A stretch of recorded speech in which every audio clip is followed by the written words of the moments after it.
What's good, YouTube? It's your boy, Blue Blood Sports TV, back at y'all with another one.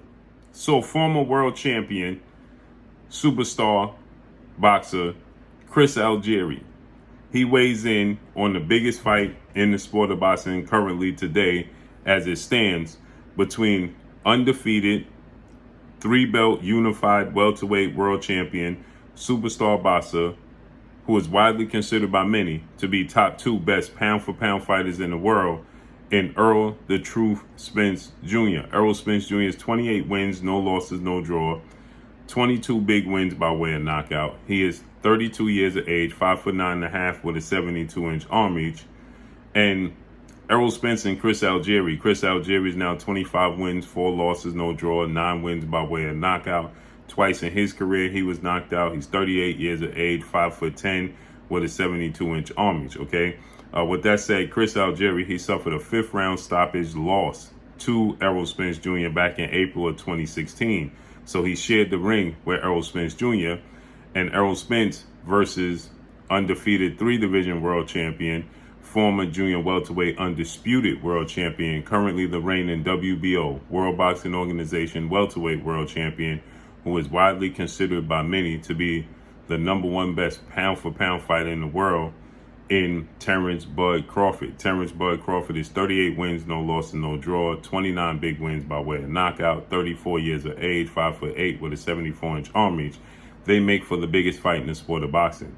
Now, Chris Algieri, he gave his expertise, his opinion, on the sport. He's a boxer first, tall and rangy, and he fought Errol Spence. And Chris Algieri had some very interesting things to say regarding this fight. For one, he said initially he thought he immediately favored Errol Spence. Now he stated that, it's a 50-50 fight, but when the day of the fight or the time the fight is announced, he'll make an official announcement of who he thinks is going to win. But he said that the key is that everybody's underestimating the ability to box when it comes to Errol Spence Jr. Okay, when it comes to Errol Spence Jr., Chris Algieri, he stated he's not flat-footed and he don't always get hit if he don't want to. If Errol Spence Jr. decides that he don't want to get hit and he wants to box, he says that he can do that, okay? So he pointed to his fight and his fight, that being Errol Spence's fight with Chris Algieri himself, and Errol Spence's fight with 4-division world champion Mexican superstar boxer Mikey Garcia, in which he outboxed the boxer, okay? Many people attested to the size difference, but it had nothing to do with size. It had everything to do with skill, and Chris Algieri, he seconded that, right? And so with that said, this is something I have been saying, is that just like undefeated 3-division world champion superstar boxer Gervonta Tank Davis, who is 27 wins, no losses, no draw, 25 big wins by way of knockout. He is 27 years of age, 5'5", with a 67-inch arm reach, okay? Gervonta Tank Davis, he don't get the credit he deserves for his ability to box. Hence his record, 27 wins, 25 wins by way of knockout, and everybody overlooks Gervonta Tank Davis's ability to box, okay? They just are enamored with the fact that Gervonta Tank Davis has power. And when it comes to Errol Spence is very physical. He's very fundamentally sound. He's very technically sound. But Errol Spence is a pressure fighter that's very, very physical and breaks his opponents down. And so that's what everybody highlights, okay? Just like Gervonta Tank Davis, he has the ultimate equalizer, one-punch knockout. Now, Errol Spence don't display one-punch knockout power. He just physically breaks you down. He breaks his opponents down physically and mentally. Gervonta Tank Davis has the ultimate equalizer. He does break you down physically and mentally because he starts to play a mental game with his opponents in the ring, and they don't realize it, and before they know it, he's setting them up, okay? But Gervonta Tank Davis has the ultimate one-punch equalizer. But when Gervonta Tank Davis fought a guy like Isaac Pitbull Cruz, okay, and it went 12 rounds, people started to say, well, Gervonta Tank Davis was exposed. Gervonta Tank Davis didn't knock down or knock out Isaac Cruz, who was a smaller guy at 5'3", with a 63-inch arm reach and was 23 years of age, okay? Gervonta Tank Davis should have been able to knock Isaac Cruz out, okay? And he didn't knock him down. And he even injured his hand in the fight. And so many people look at that fight and they say, well, Gervonta Tank Davis was exposed. And then you have people that even said they thought he lost the fight, okay?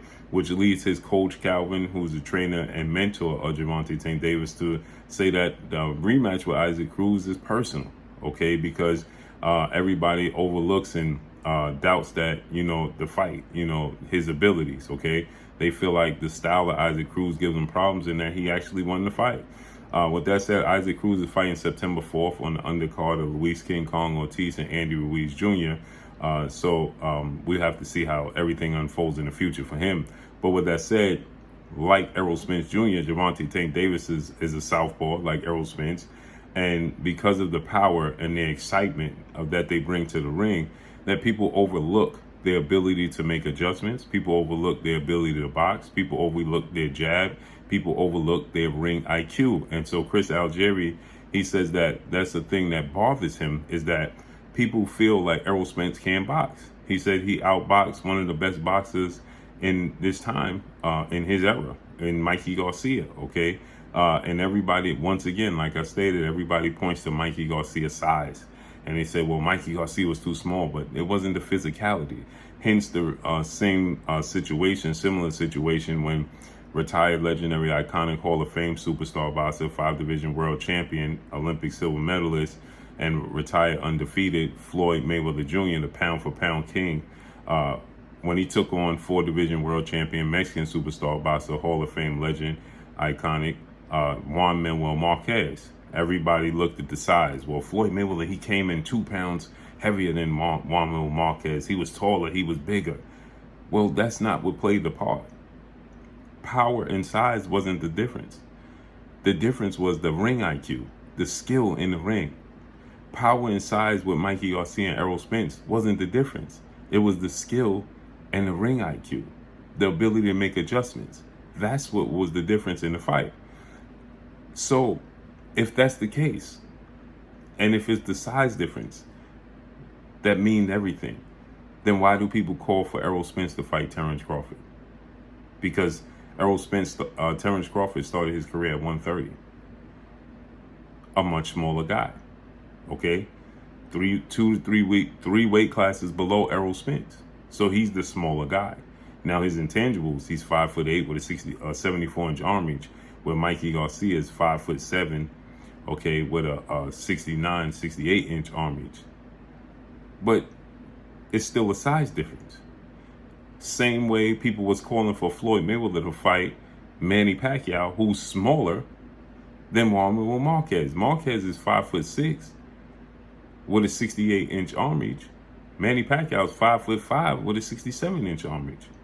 So if Juan Manuel Marquez was too small to fight Floyd Mayweather, then what was Manny Pacquiao?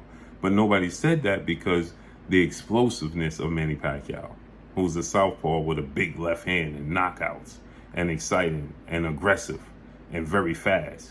So those intangibles you thought was the difference to make up for the lack of size. And I've never heard anybody say that the size difference between Floyd Mayweather and Manny Pacquiao was the difference in the fight.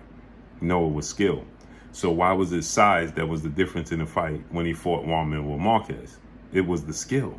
So just like with Errol Spence, why is it a size difference when he beat Mikey Garcia instead of it being his skill?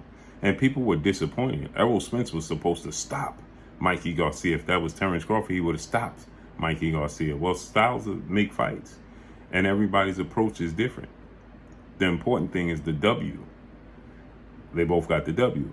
So what Chris Algieri is saying is that Terence Crawford has the ability to switch, right? He stated that Terence Crawford can adjust. So if standing in orthodox stance is not working, he'll switch to the southpaw stance. If that's not working, he'll make the adjustments.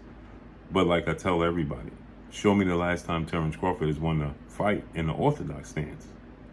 I am one of Terence Crawford's biggest supporters, and I'm one of the many people that think that Terence Crawford is so versatile. But as time goes on, Terence Crawford stands in front of his opponents. He likes to fight. He's aggressive. He's not being slick and moving around the ring. Even in his fight with Sean Porter, his latest fight, when he got a stoppage and did something nobody did, stopping Sean Porter, dropping him twice, he was standing toe-to-toe. Now, he was retreating at times on the back foot and making Sean Porter using his aggression against him. But he wasn't utilizing the ring, moving around the ring. He was standing in front of Sean Porter majority of the time. That's who he has become at the welterweight division. Now, can he turn back the hands of time like he did with Victor Postal? I'm sure. But he's going to be at the very least 35 by the time they fight, because he'll be 35 in September. Now, is he versatile? Absolutely. But again, Terence Crawford has knocked out 10 of his last 11 opponents. But he gets labeled the versatile fighter. Now get this. He gets labeled the guy that's more versatile. But 10 of his last wins have came by knockout. 10 of his last 11 wins have came by knockout. Errol Spence has a mixture. He knocked down Sean Porter but won a decision. He outboxed Mikey Garcia and won the decision. He outboxed Danny Garcia and won the decision. And then he stopped your Dana Sugis. So he's winning in different manners. Well, Terence Crawford is winning the same way, by knockout. But he gets labeled the better pure boxer that makes better adjustments and is more versatile. Where Errol Spence gets labeled as the brute. But he's winning more fights by decision, which means he's winning these fights by boxing. He didn't knock down Danny Garcia. He didn't knock down Mikey Garcia. But he won those fights by decision. He knocked down Sean Porter in the 11th round. Let me make sure I highlight the 11th round. But he won the decision. In a very competitive, close fight. Okay? With your Dana Sugis, he was aggressive and got a 10th round stoppage victory. So he's winning in different ways, different fashions. When he beat Lamont Peterson, Chris Algieri, that was by stoppage. But when he stopped Kell Brook, but then he outboxed Mikey Garcia. So he's shown the win in different ways. But that's what makes this fight so intriguing and so interesting, and the biggest fight in the sport of boxing, because we truly don't know what the end results are going to look like. So let's see how this unfolds and plays out. But that's all I got for y'all. Make sure you hit the like button. Drop a comment in the comment section. Let me know what y'all think. Y'all already know what it is. It's your boy Blue Blood Sports TV. Hate, like, comment, and subscribe. You haven't subscribed, hit the subscribe button. Hit the like button. Hit the bell icon to get all the new notifications. Follow me on Instagram at Blue Blood Sports TV, all one word. Y'all already know what it is. Shouts out to the entire LDBC. Shouts out to Black Media Row. Make sure you like and share these videos. That's all I got for y'all. Peace.